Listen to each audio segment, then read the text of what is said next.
Más propuestas culturales, llevar la cultura asturiana a nuestras casas. Ese es el objetivo de los organizadores del Formientu en Casa Fest.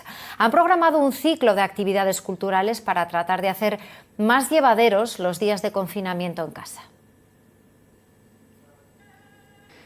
Charlas literarias, recitales poéticos, talleres y conciertos son solo algunas de las actividades que forman parte del programa del Formientu en Casa Fest. Cada día a las 7 de la tarde, la plataforma Formientu emite una actividad cultural en directo a través de sus redes sociales. El objetivo es tender un puente entre los creadores asturianos y el público. Pensamos en este momento, las personas implicadas, que el momento de ofrecer algo que podemos hacernos por la sociedad en este momento, pues vamos a ofrecer precisamente una vía de supervivencia para la cultura asturiana, una vía de expresión para que llegue a las casas de la gente, para que la gente pueda seguir disfrutando pues, de tantas cosas que tiene la cultura asturiana y que en estos momentos, pues desde casa ya es complicado acceder a ellas. La iniciativa acaba de ampliar su programa para seguir entreteniendo a los asturianos mientras dure el estado de confinamiento. Parece que el papel que juega en este momento la cultura es importantísimo, y un papel vertebrador, y un papel también de que tengamos la cabeza en el sitio en un momento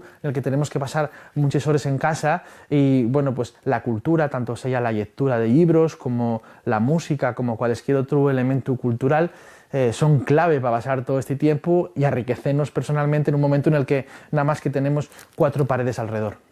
En tan solo una semana, los vídeos de Formientu en Casa Fest han conseguido más de 20.000 visionados. Asturias Semanal abordan